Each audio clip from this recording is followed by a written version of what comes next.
Lights out. Everybody.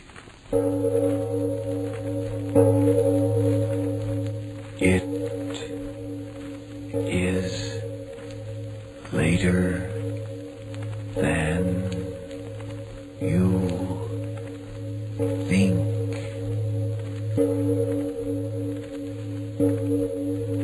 This is Arch Obler. Tonight was story not of imaginary terrors. No, ladies and gentlemen, tonight's play will thrill and chill you beyond any power of the supernatural, because this story is based on cruel, grim reality. So tonight we urge you not to avoid this excitement and tension. Rather, we urge you to turn your radios up and listen as you've never did before.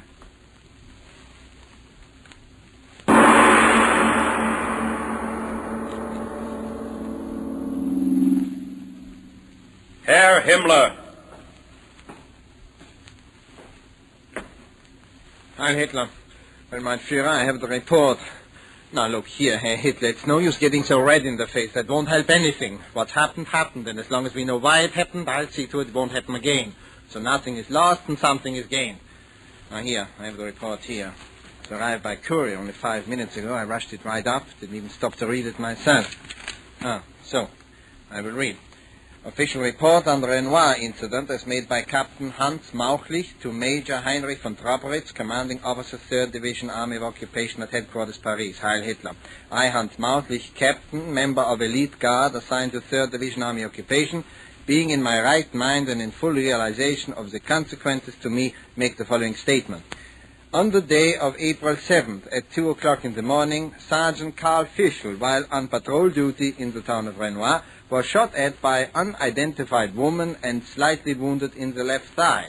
In accordance with orders radioed from Paris headquarters, I at once placed the entire population of Renoir under arrest, and in accordance with further orders received, collected 50 female hostages to be hanged in the village square unless the criminal who had shot Sergeant Fischl was turned over to me at once.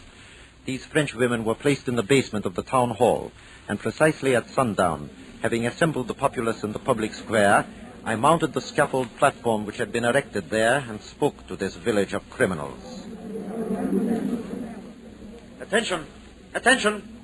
I warn you, no disturbances, or I will give the order to fire. Now for the last time, who among you is guilty of this crime? Speak! So, very well. The next time, every man and woman in this town will be deported for hard labor in the Reich. This time, we will proceed with the executions. Silence! Sergeant, the first prisoner.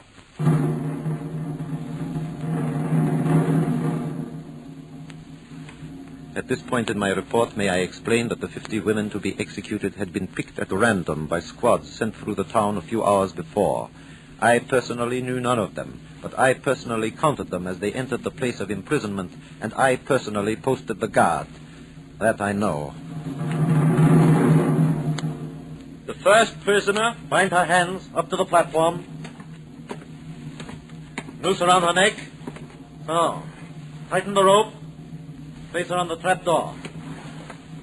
So, the prisoner will lift her head. Lift your head. Look at me. At this point in the report, may I describe the prisoner? Sex, female. Age, indeterminate. Clothes, indeterminate. She lifted her face as ordered. Then a strange thing happened. She smiled. Yes, smiled. You smile? Why do you smile? Very well, the trap door. Hang her. Herr Captain. Well? Her neck is broken. Do not cut her down yet. People of the town of Renoir, the first of your women hangs here. The first evidence that to harm a soldier of the Holy Reich means death. Certain death. Remove the body. Bring out the next prisoner. At this point in my report, may I explain my plan? To hang was not enough. No. These Frenchmen and their women and their children must learn their lesson in a way they would never forget. One by one, the women would be brought out. One by one, they would stand on the platform. One by one, the rope around the neck, the trap door, the body twisting and turning in death.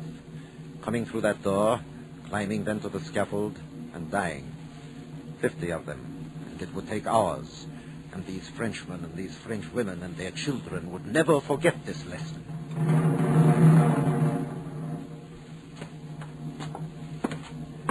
Bring her here over the trapdoor. Rope around her neck. No, do not bind this one. It is better that they out there see her dance at the end of the rope. The other die too quickly. Ready? Yes, Captain. The prisoner will lift her face. Lift your face. Your face. You are related to the one who just died. Answer me. Very well. People of Renoir, you see before you the second of you who is to die for the crime against the Reich. This one, I can see, is related to the first. A sister, perhaps. It will not save her. The crime must be avenged. You laugh? Hang her! Herr Captain, her neck is broken. Broken? So small a woman? Why should... Sergeant, they drop too far. Shorten the rope. Let them struggle before they die. The next prisoner. At this point in my report, may I state that all day it had been threatening rain. In spite of that fact, I had not felt it good psychology to postpone the executions. At this point, the time was 4:30, and the sky was getting quite dark, but I was determined to complete the executions. By the time the next woman stood on the scaffold, it was very dark. People of Renoir, the third criminal to die for the crime against the Reich. The crime must be avenged. You laugh too? Why? You're going to die? Why do you laugh? You will know. Hang her.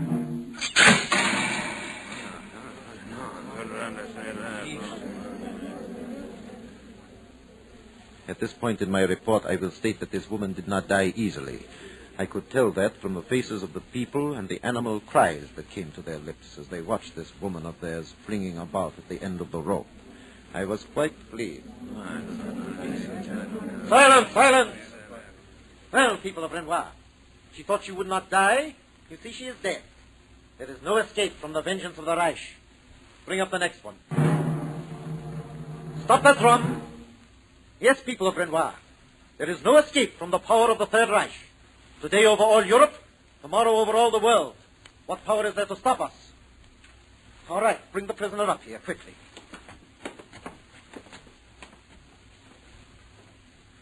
At this point in my report, may I say it was darker than before. The clouds. There was a feeling of an electrical storm in the air.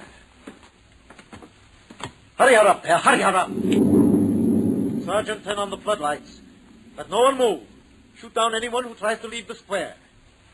Do not think the storm will make any difference. Here you are, and here all of you will stay until the last one of your criminals is hanged. All right, soldier, do not stand there. The noose, put it around her neck. No. Soldier, are you out of your mind? Why do you stand there? What is it? Look at her.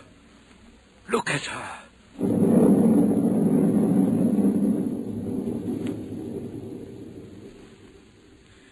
At this point in my report, I wish to state that I am not sure if I am in my right mind completely now.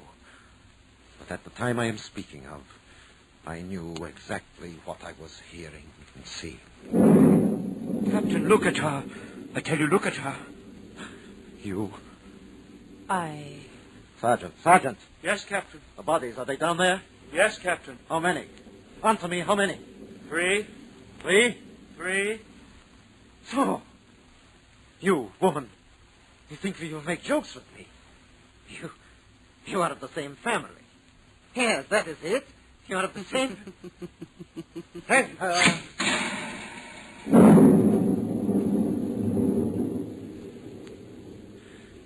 At this point in my report, I will state only that I immediately ordered the next prisoner up to the scaffold.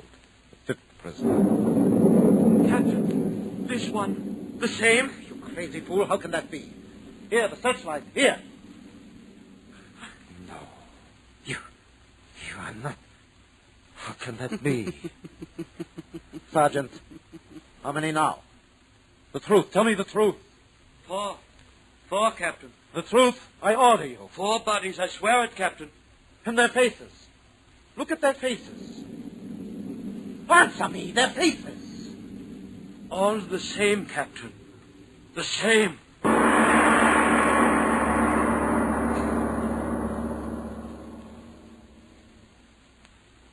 Ladies and gentlemen, let's take a moment now to look around to reassure ourselves that we are where we are in the free America of today.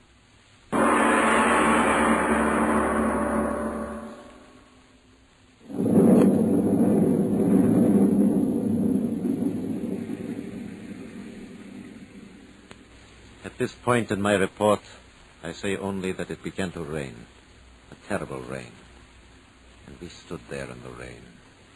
The people all round the scaffold, my soldiers, and on the platform the hangman and I, and the woman.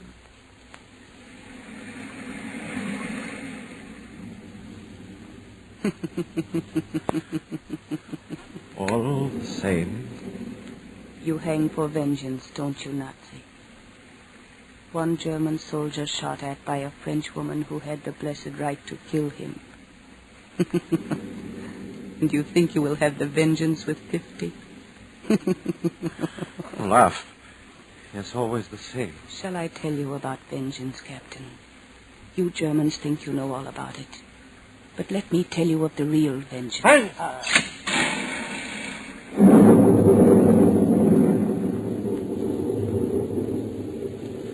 At this point in my report, I will tell you of my thoughts. These women, the same, was not possible. I left the scaffold and went below to where the bodies lay. With my flashlight, I looked. Broken necks, the faces quite the same. Shut off the light, I climbed back to the scaffold. I was not disturbed, because now I understood. The families of these French were large, and all these were sisters. 5 sisters. Yes, trying to frighten me. Well, that was ended with their broken necks. I ordered out the next woman for her execution.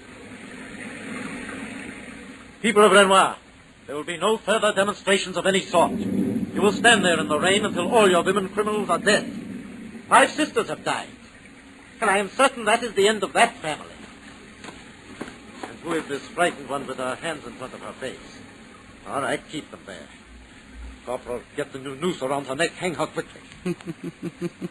What? Her face. Another one. Oh, you French, such families. Worthy of we Germans. But we have men, and you give birth to useless women. 6 women, and all of them born to be hanged. Shall I tell you about vengeance, Nazi? What? You Germans think you know all about it. But let me tell you of the real vengeance. Captain, the other one said those words. Shut your mouth. You, woman, how do you know the words your sister said? I said them. How could you? You think you know about vengeance, you Germans. Well, you don't. Vengeance, too, has to be based on truth. And what is your vengeance? You began a war once and lost it. To whom did you lose it? To these little people? To that little rabbi whose back you broke in a concentration camp? To that little child who suffocated under her mother's body in Poland?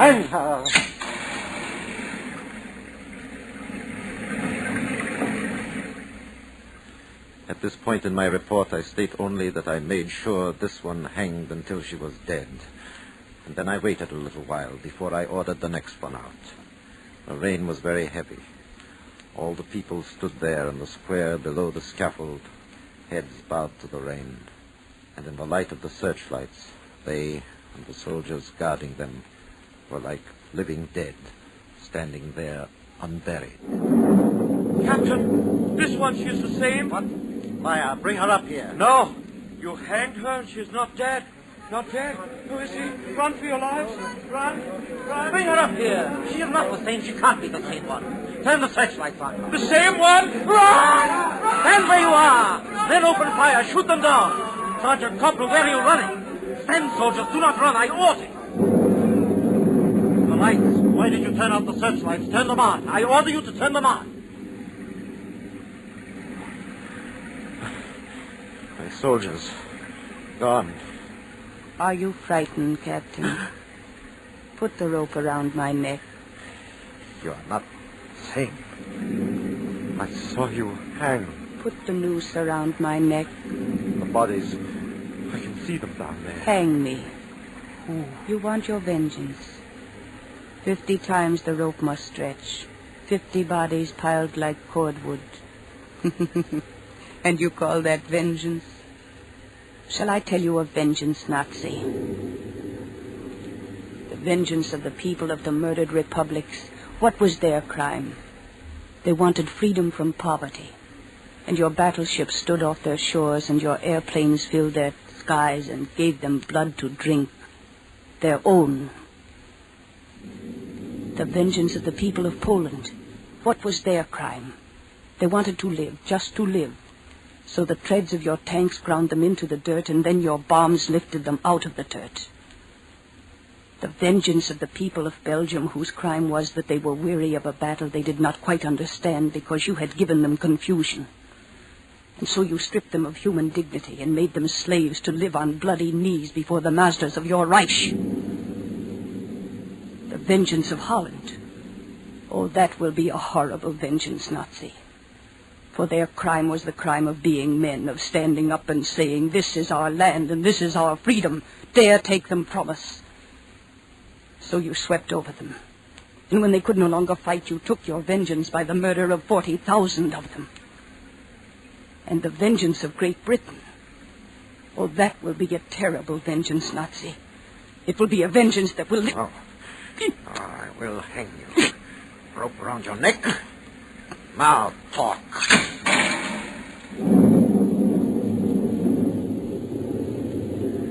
At this point in my report, I swear by the grave of my mother I tell the truth.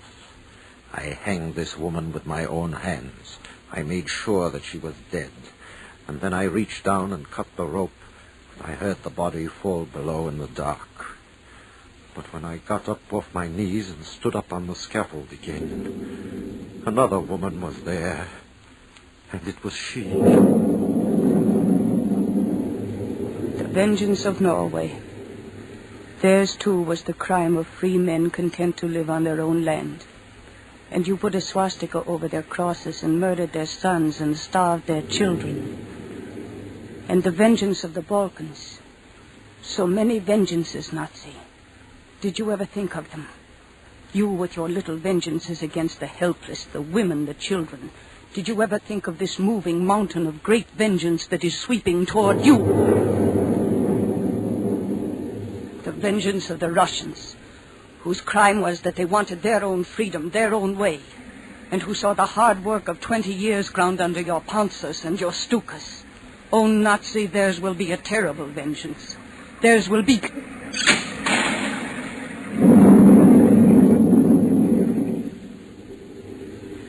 And then there was another one. Another, but the same. And the vengeance of the Americans.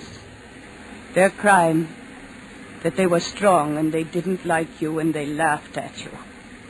And then their laughter turned to anger, and you were afraid of their anger, so you lifted another one's hand and gave them the treachery of a knife thrust in the back. And you drowned their men in the seas, and you...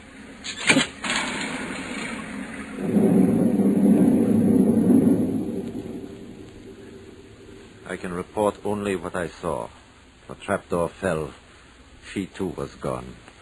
The rope twisting and turning. And I was alone on the scaffold. Alone. I was alone. Yes, the rope twisting and turning. And I was alone. And then, who shall I swear this on? What do I believe in to swear this on? I heard footsteps coming up the steps to the scaffold, and I ran to the edge, and I looked. The lightning flashes were quick, one after the other, and by them I saw that I had hanged 8. And there were 42 left. And now they were coming up the stairs, these 42, one after the other, in a line that reached back across the square, coming to me.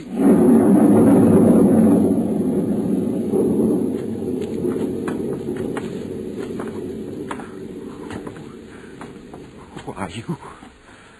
What do you want?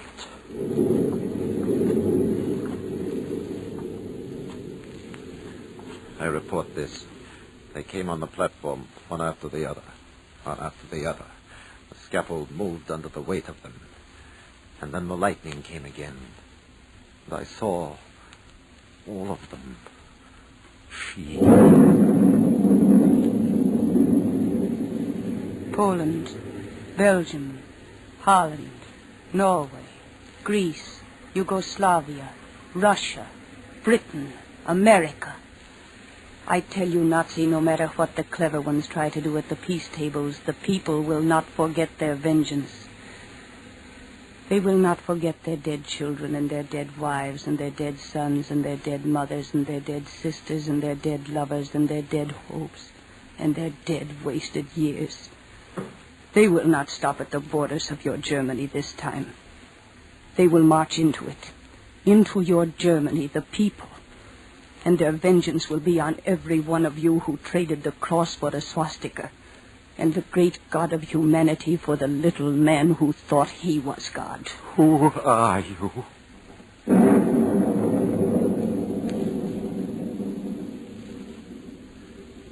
I report only this one last thing. As I asked the words, "Who are you?" suddenly it was no longer all these women speaking with one mouth, but in the rain and the lightning, I saw them moving together, and all of them began to become one woman, a terrible thing that grew and grew into the air. I lifted my face to see. The lightning crashed about the top of her, and it was still that woman, towering higher and higher into the air. And when she spoke, her voice was the thunder. Listen to me, Nazi. When that vengeance comes, you shall not hide behind your little man. For his crimes are his crimes, and your crimes are yours. And each must pay for his crimes. Who are you? For the good people of this world will not die this time in vain. This time the vengeance will be their vengeance, and the everlasting peace their peace. Who are you?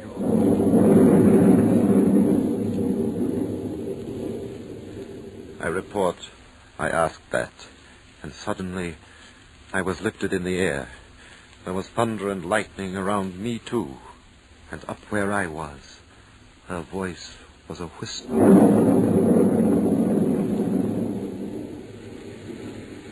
I am a French woman who stayed away from my own land too long. So long that some of my countrymen had forgotten that even the memory of me lives only where men fight for me. Who are you?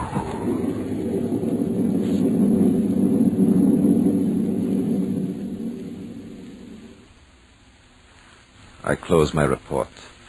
This Frenchwoman told me her name, and she told me a place. Through the thunder crash I heard her. And then the lightning struck, and I was falling through the air. And when I awoke, it was morning, and she was not there. And the scaffold was burned to the ground, and there were no bodies, and the village square was empty. This is the end of my report. Can you imagine such a report, mein Führer? A woman who grows into the sky. Of course, the man will be shot. Wait a minute. There seems to be an addition to the report. It says, note, the French woman said she could be found at latitude 41 degrees north and at longitude 74 degrees west. Investigation indicates this is a place in the Western Hemisphere known as Bedloes Island. Further investigation indicates that there is only one French woman on this island. She is called the Statue of Liberty? I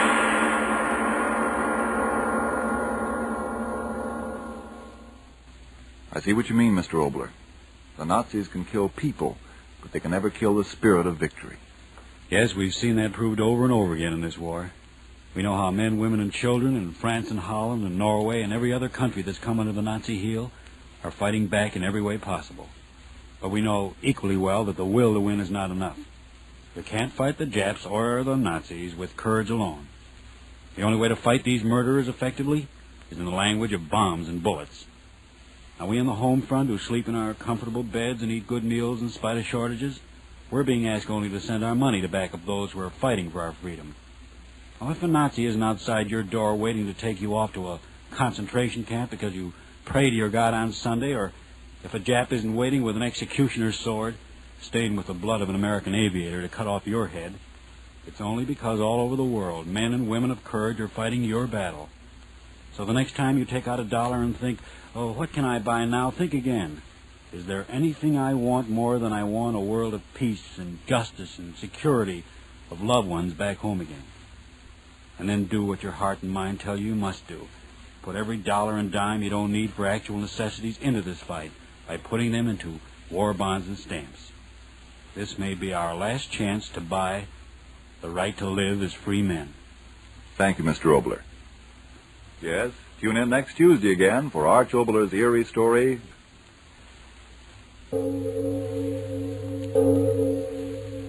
It is later than you think.